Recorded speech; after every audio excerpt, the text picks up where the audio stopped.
If there was a park in 2020 that surprised me the most, it was Kentucky Kingdom. My last visit to this park was in 2003, and this place has drastically changed over those 17 years. Many roller coasters that were there back then are no longer and have been moved to various parks around the world. With only 6 roller coasters, Kentucky Kingdom has to really work with what they got. Some of their roller coasters have been raved about, and others, not so much, but let's see how they rank in my books.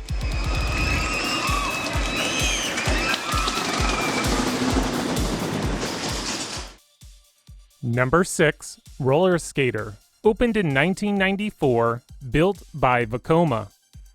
Roller Skater is actually a really nice family coaster. It's slightly bigger than your typical kiddie coaster, but doesn't feel large enough to be considered a full-fledged family coaster. Braylon enjoyed her multiple laps on this ride, but even for her, I think she was already starting to outgrow this attraction as Kentucky Flyer was in her wheelhouse, but more on that in a bit. Number 5, T3. Opened in 1995, built by Vekoma. Ah yes, the infamous T3. Originally called T2, this roller coaster has gone through a few transformations over its 25 years of operation. Back in 2015, Ed Hart gave this roller coaster a new paint job and swapped out the old trains with new ones. The ride handles about as you would expect. I mean, this is a Vekoma SLC. If you've ridden any of those cloned attractions, you know what you're walking into. For those who haven't ridden an SLC, be prepared to be dossled about. Number 4, Thunder Run. Opened in 1990, built by the Din Corporation. For many, when you hear of the Din Corporation, you assume a rattly old wooden roller coaster that's probably going to beat you up and/or give you a headache. Well, Kentucky Kingdom did an extensive overhaul on this aging wooden roller coaster over the last off-season, and the ride is running pretty good for the most part. There are still some rough spots throughout this ride, but it's operating considerably better than I remember from my first ride in 2003. The layout is very unusual for a wooden roller coaster as it manages to stay low to the ground for the majority of the ride. The ride provides plenty of laterals and a few spots of airtime. Personally, I didn't think the airtime was that notable, but again, I only got one ride on it this time around, so it's possible I wasn't riding in the magic seat. For those who have ridden Hurler, located at Carowinds, or the defunct copy at King's Dominion, might notice something similar about these layouts. From what I was able to gather, even though Hurler and Thunder Run were designed by different manufacturers, International Coasters, the one who made Hurler, used the blueprints of Thunder Run as a guideline for their version. They're not exact copies, but look very similar. Number 3, Kentucky Flyer, opened in 2019, built by the Gravity Group.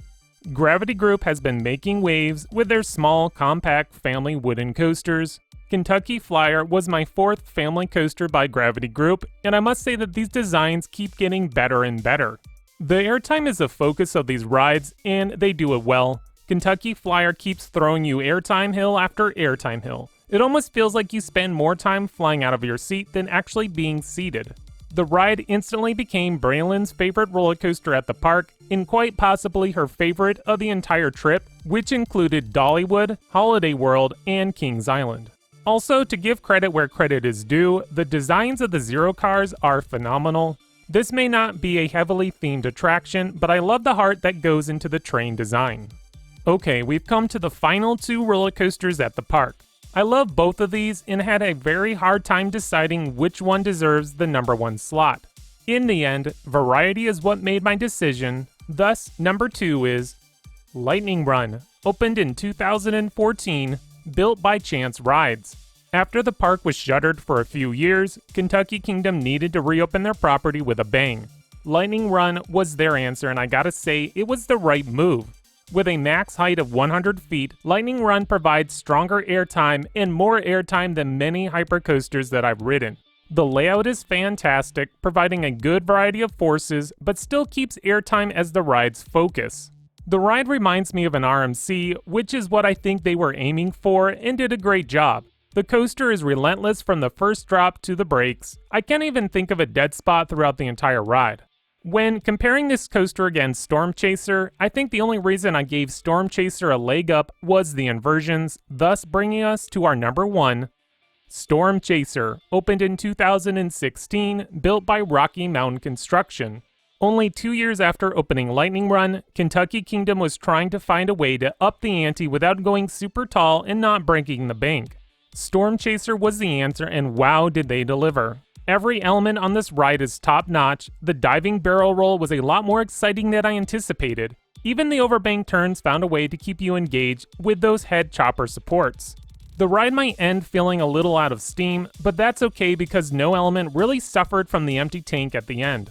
Both Lightning Run and Storm Chaser are great roller coasters. They even provide similar airtime, but Storm Chaser takes it one step further with the inversions and crazy overbank turns. Also, though not as important, I think the trains on Storm Chaser were a bit more comfortable than the ones on Lightning Run. Well, that concludes my rankings of the roller coasters at Kentucky Kingdom. I may not be the biggest fan of Thunder Run or T3, but I wouldn't hesitate giving them another go during my next visit. The top 3 roller coasters at the park are excellent, and I could see myself taking a few laps around the park to marathon these fun airtime machines. So if you've been to Kentucky Kingdom, let me know how you rank the roller coasters, and well, did I get the ranking right? Let me know in the comments below.